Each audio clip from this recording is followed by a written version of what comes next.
नमस्कार, जय माता जी। कैसे हैं आप लोग? उम्मीद है अच्छे ही होंगे। स्वागत है हमारे चैनल ज्ञान की बात विद अर्चना चिंतामणि। मैं अर्चना तिवारी। आज का प्रश्न है दिया कैसे जलाएँ? कहाँ जलाएँ? कौन-सा दिया जलाने से क्या लाभ होता है? और क्या-क्या सिद्ध हो सकता है? कौन-सी शांति मिल सकती है? कहाँ जलाने से पैसा मिल सकता है? और क्या कहाँ जलाने से आपके घर जो रुका हुआ कार्य है, बहुत दिनों से संपन्न नहीं हो रहा है, वो कार्य आपका सिद्ध हो सकता है, पूरा हो सकता है। तो बहुत छोटा-सा वीडियो होगा, इसीलिए वीडियो को स्किप करके ना देखें, पूरा देखें और आइए जानते हैं ज़रूरत की चीज़ें।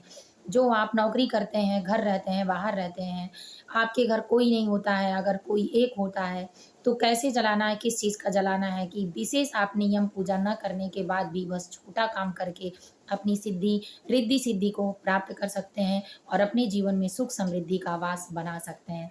तो सबसे पहले मैं आपको दिखाना चाहूँगी कि मैंने ये देखिए ग्राफ बना रखा है इस चीज़ का, तो मैं इसी के हिसाब से आपको समझाती हूँ कि आपको भी इसी तरह से चारों दिशाओं का ग्राफ बना लेना है। इससे ये होगा कि आप समझ जाएँगे कि हमको कैसे करना है और कितना भी दिक्कत होगा, अकेले भी रहेंगे, परेशान भी रहेंगे तो आपको भूलेगा नहीं। तो इस चीज़ को सबसे पहले चारों दिशाओं को आप समझिए। तो चारों दिशाओं में क्या आपको समझना है कि सबसे पहले आप ईस्ट पूरब को ऊपर बनाइए, पश्चिम को नीचे बनाइए और दाहिने साइड नॉर्थ जो उत्तर होता है उसकी रेखा दीजिए और दक्षिण में जो बाएँ साइड बच रहा है उसको दक्षिण साइड का दिशा दीजिए। इस तरह से करने के बाद आप हर जगह एक दीपक बना लीजिए। उसके बाद ये काम आपको करने हैं 21 दिन सिर्फ़ 2 लवंग डाल के। अगर आपको पूरब में आप घर में अपने पूरब दिशा में दिया जलाते हैं, अपने घर को सबसे पहले पहली जानकारी कि आप कैसे जानेंगे कि हमारा घर किस दिशा में जलाएँ, कैसे जलाएँ? तो सबसे पहले आप कहीं भी होंगे तो इतना जानते होंगे कि हमारे घर का दरवाज़ा किस दिशा में है। तो इस दिशा को याद रखें।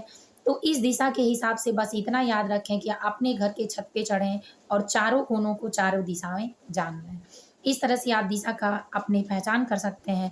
फिर आपको आपका कार्य अगर रुका हुआ है बहुत दिनों से, जैसे कोई मुकदमा लड़ रहे हैं आप या किसी भी चीज़ के लिए, ज़मीन के लिए आपने पैसा आधा दिया, आधा बाकी है या कोई अच्छी सुविधा है, उस चीज़ के लिए आप कर रहे हैं और रुका हुआ है, कार्य सिद्धि के लिए, तो 2 लवंग डालिए और 21 दिन तिल का तेल हो या घी का दीपक हो, ये पूरब दिशा में अपने घर की पूरब दिशा में बिना किसी से बताए चुपचाप जलाइए, कोई रोके-टोके ना या पहले बात कर लीजिए कि कोई रोकेगा नहीं। उसके बाद अगर पश्चिम साइड में आपको दिया जलाना है, जैसे पश्चिम में क्या होता है, आपको क्या मिलता है, आपके पितृ खुश होते हैं, आपको आशीर्वाद देते हैं, आपके घर में सुख, शांति, समृद्धि बनी रहती है, लड़ाई, झगड़े, क्लेश बिल्कुल नहीं होते हैं। ये दिया भी आपको 21 दिन जलाना है और 2 लवंग और 2 इलायची डाल के। इस तरह से आपको दिया करना, आप इलायची नहीं भी डालेंगे तो लवंग डाल के चलेगा और घी और तेल में ही जलाना है, तिल का तेल। उसके बाद आपको पैसा चाहिए, आपके घर में आर्थिक तंगी हो रही है, आने के पहले खर्च ज़्यादा है या आ ही रहा है, खर्च पूरा नहीं हो पा रहा है। तो इस चीज़ के लिए अगर किसी की बुरी नज़र है आपके घर पे, तो भी इस चीज़ को काटने के लिए अपने घर के जो नॉर्थ साइड है, उत्तर का दिशा है, उस दिशा में 2 1 दिया जलाइए, 2 लवंग डाल के 21 दिन तिल का तेल हो या घी हो। उसके बाद जानते हैं साउथ, दक्षिण की दिशा। दक्षिण की दिशा में आपको क्या मिलने वाला है, जैसे आपके घर बहुत दिनों से कोई कार्य फँस गया है और वो कार्य पूरा नहीं हो रहा है। आप कहीं जाना चाह रहे हैं, वो पूरा नहीं हो रहा। आप किसी से मिलना चाह रहे हैं, वो पूरा नहीं हो रहा है। या आप किसी बच्चे की मनोकामना रख रहे हैं, बहुत बड़ी-बड़ी चीज़ों की कि जो पूरा नहीं हो रहा है।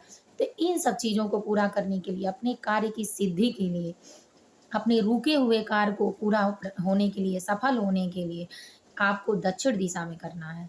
तो दक्षिण दिशा में आप चारों दिशाओं में इस अब फिर से बोलते हैं, अगर पूरब दिशा में जलाते हैं तो आपकी कार्य सिद्धि होती है। पश्चिम दिशा में जलाते हैं तो आपके घर सुख, शांति, समृद्धि आती है। अगर नॉर्थ उत्तर के दिशा में जलाते हैं तो आपके घर पैसा आएगा।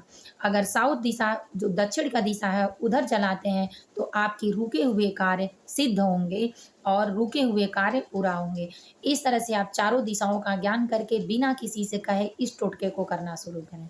आप देखेंगे कि 21 दिन तो हो जाएगा, लेकिन 22वें दिन आपको खबर मिलना शुरू होगी, या तो कोई रास्ता मिल जाएगा और नहीं तो आप उस जगह पे खड़े होना शुरू हो जाएँगे जिस जगह की आपकी लालसा थी।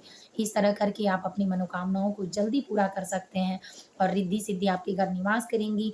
और जो एक दीपक जलाने से कुबेरनाथ भगवान बन गए, तो आप करने से इंसान बनेंगे, ज़रूर बनेंगे और आपके कार्य की सिद्धि ज़रूर होगी। मैं भी ऐसा करती हूँ और सबको करना चाहिए अपने घरों में सुख, शांति, समृद्धि, आर्थिक तंगी से बचने के लिए और सारी परेशानियों का समाधान होने के लिए। अच्छा लगा हो तो लाइक करें, सब्सक्राइब करें, शेयर करें और अगली वीडियो देखने के लिए ज़रूर सब्सक्राइब कर लें। जय माता जी, हर हर महादेव।